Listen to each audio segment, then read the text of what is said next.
Hello, my name is Cynthia Daniels Altamirano, and this is my video for week 3 for the lesson planning. The first question is, how does the lesson plan template provided differ from others that I have seen? This lesson plan template is highly detailed, a very in-depth look at lesson planning, a lot of issues to which I haven't given conscious thought in a very long time. I have worked in court and community schools since 2008. I've only worked in Title I schools for the most part.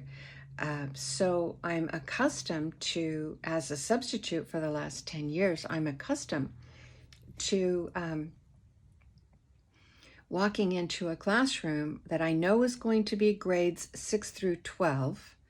I know will be determined based on the level of offense, and I know that I may or may not have rival gang affiliations in the room.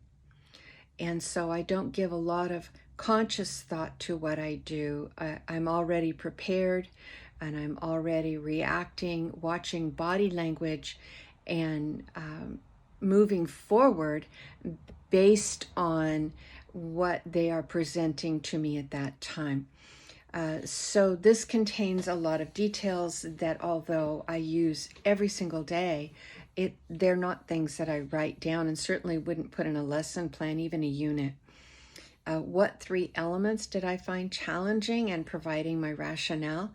Planning for diverse learners is difficult enough, but when the classroom is grades 6 through 12, and very often the grade that they have been assigned when they came in is not the grade at which they are performing at academically.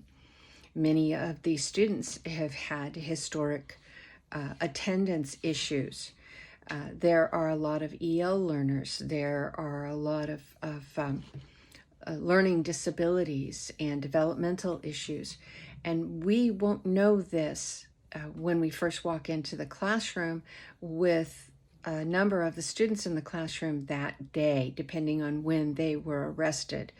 If they had an intake that morning, before I came into work, they will be in the classroom, regardless if they were up all night. They will be placed in the classroom, and I won't have a I won't have a transcript. I won't have an IEP. I will never have a CUME.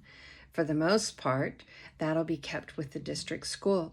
But I will be able to speak with the student, and it's important to establish that relationship right off the bat by greeting them and allowing them to tell me what they want me to know.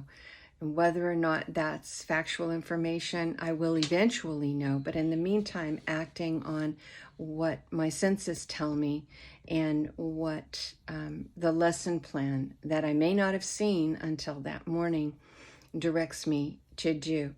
The sections for differentiation and diverse learners, again, differentiating when you have a classroom that is grades 6 through 12, differentiation is something that you do in your sleep.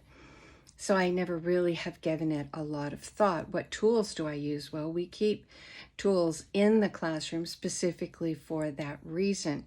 Even though the lesson will be presented to the entire class, there's going to be time that is spent with each and every one. Also, students are not allowed to get out of their seats, and they're not allowed to work in pairs and certainly not in groups. So again, another challenge where you might have one student who could influence another positively, an academic level, is not able to work with them because they have some historic conflicts. Lastly, classroom management. This is something, again, that I do without consideration. I simply want to make sure that everyone is engaged. Every lesson plan has to have some sort of extension. So I'm very quick to extend the plans. I'm very quick to use a smartboard. I may know where we're at in the pacing guide, therefore have already planned for realia, not knowing which classroom I'd be in, but already planning for it. I mean, who doesn't love pie on Pi Day? So things like that. And I hope that this has been interesting to you. And I look forward to reading your comments. Again, this is Cynthia Daniels Altamirano.